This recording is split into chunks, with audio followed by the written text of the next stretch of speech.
Release her South Indian madras. Bloody North Indians, ignorant, illiterate, arrogant, entitled. You bloody tinker! Some films remind you why you fell in love with cinema in the first place, and some films make you question why you're still watching this film and even makes you question your existence. On one side, a small budget Malayalam gem called Lokah that doesn't scream for your attention but quietly demands your respect. And on the other side, there is Param Sundari, a film with all the glitter, all the glamour and absolutely no soul.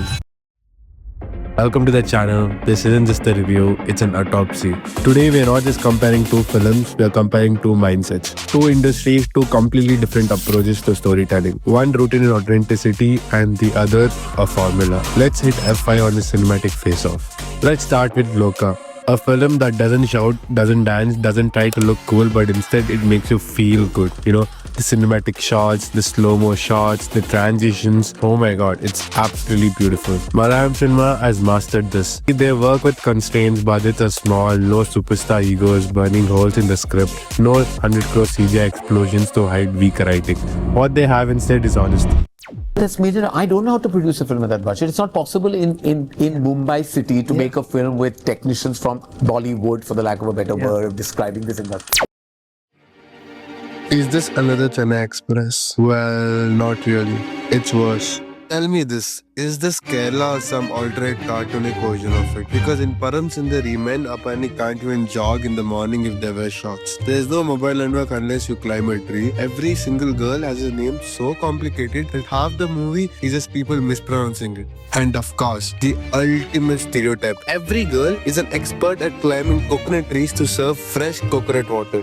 Like, bro, it's not representation, it's reduction. And if Chennai Express in 2013 was cringe for stereotyping the South, Param Sundari in 2025 takes it to another level. The only way it's better, at least it's so ignorant that it almost exposes itself. So no, Param Sundari isn't Chennai Express 2.0 just because it's set in Kerala and it has a similar storyline like Chennai Express. Because at least back in 2013, Chennai Express made stereotypes loud and obvious, whereas in 2025, Param Sundari is still ignorant enough to think its portrayal was okay and it's genuinely real. This cultural ignorance is its only real achievement.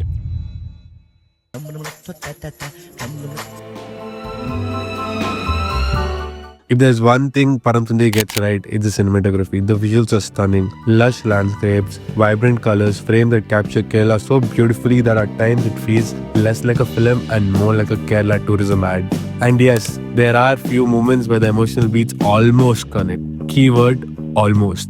On the surface, the package works, it's glossy, occasionally entertaining and built for the big screen spectacle. But here's the problem. The writing in Param Sundari is exceptionally weak. The direction is very confused and the emotions never land because of the weak writing. On the outside, it tries to look grand, but inside it has nothing new to say. Bollywood has relied on this formula for years and sometimes it really clicks. But when the foundation itself is poor writing and half-hearted direction, no amount of stars or sets can save it.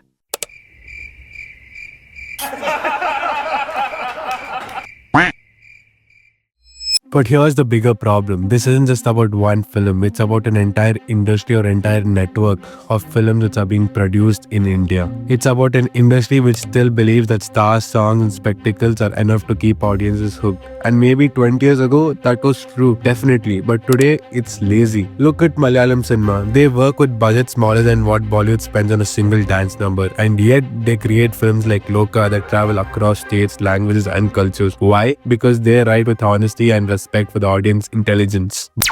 Did you vote? Me? No. Kerala, sir. 100% literacy, sir.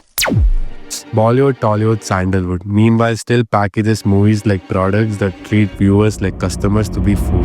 That's the real controversy. Param Sundari didn't just fail.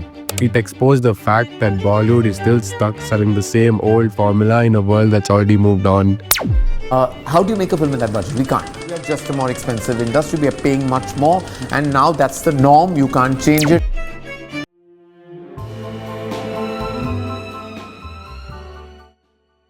Here's the irony. The industry with the least money, Malayalam cinema, creates the richest stories. The industry with the most money, Bollywood, sometimes creates the emptiest shells. Lokah was forced to innovate because a budget demanded it. Param Sundari, on the other hand, had all the money in the world but no courage to take the risk. And that's the difference between cinema that lasts and cinema that trends for 1 week. So what do we learn here? Good cinema isn't about size, budget or stardom. It's about vision. Lokah shows us that authenticity beats formula. Param Sundari shows us that money can't buy soul. At the end of the day, one film leaves you thinking, questioning, maybe even crying. The other leaves you scrolling on your phone before the credits roll. That's a wrap on the cinematic face-off. On one side, Lokah proved that even a modest budget, honest in writing, vision in direction can create something timeless. On the other hand, Param Sundari proved that even ultimate resources, weak writing and confused direction can drag a film into forgettability. The takeaway is simple. Cinema survives on sincerity, not spectacle. Stars may sell on first weekend, but only stories keep a film alive. Share your thoughts in the comments. I'd love to hear your take. And if you found this breakdown worth your time, hit like, share it around and subscribe to support the channel. It really helps us keep these conversations alive.